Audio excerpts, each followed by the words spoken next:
And Ron DeSantis, the governor of Florida, he is the one who is really leading that effort. He just signed into law a bill that makes it clear no money can be spent on diversity, equity, inclusion in Florida. It changes how race is being taught in the Florida classrooms. You see the anti-gay bills, you see all the different things that are happening there.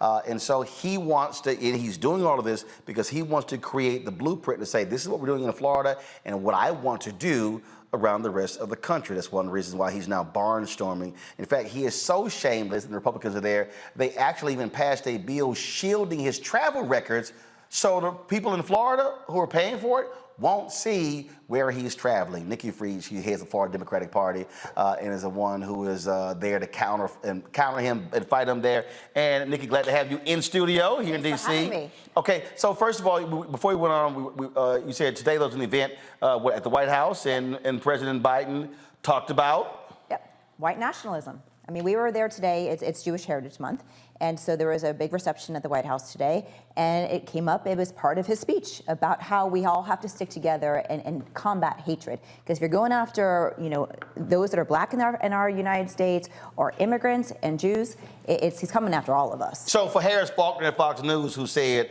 Biden doesn't bring these things up in front of white people. Well, there was no one, we were all white in the room. Like literally, that was the whole deal. Oh, you know, he won't say these things in front of white people. And I'm kind of like, he kind of has. But again, it shows you, again, what the strategy is. And I keep trying to tell everybody, Trump's whole deal was to stoke white fear. That's what, and you saw an increase in those folks, how rabid they've gotten, and that's their blueprint. That's what DeSantis is doing. That's what Abbott is doing, and they now realize, oh, there no longer is a penalty. So we can now just say all kind of crazy stuff and do crazy stuff because there's an appetite now for the audience, and conservative media is going to give us cover. That's correct. And not only conservative media is giving them cover, the courts are now giving them cover. So as we're sitting here, and know this too, that this legislative session, he got an extra $16 million for legal defense bills. And the Republicans are saying, well, Democrats, stop suing us. I was like, well, stop stepping on my constitutional rights. But that's what's happening, is that now he's stacked the courts, and all these states have stacked the courts. So even if we are finding there are unconstitutionality issues here, who's coming to our aid? Back to the basics of voting. That is the only way that we're going to get back democracy here. And the thing here is that, because I'm always talking about how you connect the dots. Again, supermajority in Florida. So Republicans, they don't have to listen to Democrats. The same thing in a number of these southern states. And so there's so many Democrats who keep being fixated on national elections, not realizing there's tremendous amount of the power in the states, and in many ways, they've said, okay, y'all can do whatever y'all want in D.C. We're gonna unleash our power. Florida, Georgia, Mississippi, Alabama, North Carolina. Now with one Democrat flipping, they now have a supermajority in North Carolina. I think they're voting as we speak to override the governor's abortion veto. South Carolina. And we could go on and on and on. In fact, the only reason South Carolina didn't pass that abortion bill because you actually had some Republican women who stood up and said, "Hey, this has gone too damn far." But we're seeing this. They are wielding their power. Correct. They're wielding their power, and they're doing everything with their power to make sure they stay in power. Yep. So everything to suppress votes. I mean, look what happened last year. DeSantis arrested 20 individuals that were returning citizens right before the election. Yep. So what do you think happened? Everybody who was a returning citizen, who we've all worked so hard to get back onto the rolls, get back into society, all stayed home on the field. It was a chilling effect. Correct. Because they were so pissed off with what Desmond and Sheena Mead and others did with the Florida Rights Restoration Coalition, and they are afraid those 1.4 million people are going to vote against them, which is why they then went back in and changed the rules by saying, oh, no, you got to pay all your fines and everything off before you can actually get your right to vote. And in those cases, charges all got tossed. All of them. All of them got tossed. But they keep now going, and now they've got this power. So they're changing the voting laws. Now they're changing all this stuff with education. And so they're doing everything. And look at the gerrymandering of the districts. First time in history, DeSantis writes the maps and draws the congressional maps. And you know when he announced? He literally blew off his own party. No, I'm going to do it. I'm going to do it. And you know when he announced them? He announced and launched it on Martin Luther King Day. Why did he do that? to go after the Voting Rights Act. This has been their plan, Right. trying to dismantle the minority access districts, took Al Lawson out of his seat, and now we're still in the courts. This is what they do. So now that they have power, they want to make sure they do everything in their power to keep it. So I had a meeting yesterday, and we were talking about preparing for 2024.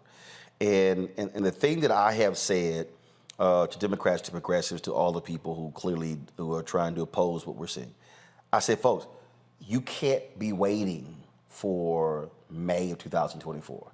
You can't be waiting for January. I said, there should be right now massive voter education. Explain to people, one, what the opposition is doing, two, what Democrats have accomplished, three, what they plan to accomplish, and laying the stakes out, what will happen. This is what America will look like, or what the state will look like if these folks continue to do more. We saw how they silenced the folks in Tennessee. They silenced the transgender elected official in Montana. They silenced the non-binary woman in Oklahoma. They're using their power to say, you can't even talk.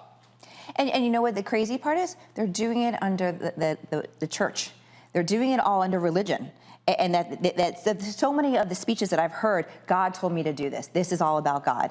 You know, I believe in a God that, you know, wants equality, justice, you know, making sure that you're respecting one another. But this is their game plan. It is to shut out everybody who is in opposition. That is not what democracy is about, and that's not how this country was built. This country was built on giving everybody an opportunity, and truthfully, that's not how it started. But that's how we are every single day trying to make this a more perfect union. And yes, we've got to be starting now, talking to everybody in our state, in our country, of what is happening on the ground and the impact of these elections. And you're right, local elections, state elections are much more impactful than what's happening in Congress. So how are you trying to reach that disaffected voter, trying to reach that independent white voter, trying to reach that disaffected black voter, because Florida is a perfect example of how those things have disintegrated. What used to be a blue state then became a purple state, now very much is a red state. And so the people have simply said, I mean, they just totally checked out. Yeah, I mean, it's going back onto the ground. I mean, that is something that you always have to do. That knocking on doors and being able to have that one-on-one conversation is really what is so essential here. And unfortunately, the Democratic Party in Florida didn't do that for the last couple of election cycles. And so now we're having to play catch-up, that all of the narrative, Ron DeSantis has taken all the oxygen out of the room in Florida. And so to have a conversation, I mean, I was out there, you know, pounding the pavement for years. The first time that I called him a dictator was in March of 2020. Everybody thought I had lost my mind. Oh my God, she's called him a dictator. I said, you're right, I'm watching what is happening. And so we have to get back onto the ground, back onto door knocking, having those conversations, going to areas where we haven't been in many, many years, and to have those conversations about what exactly is happening to our state and to our country. And God forbid that Ron DeSantis becomes president of the United States. You and I are going to end up in jail somewhere because he's going to use the power of the police to do something to take away our rights. And I don't think people say, oh, you know, that's hyperbole. No, it is abundantly clear what their strategy is.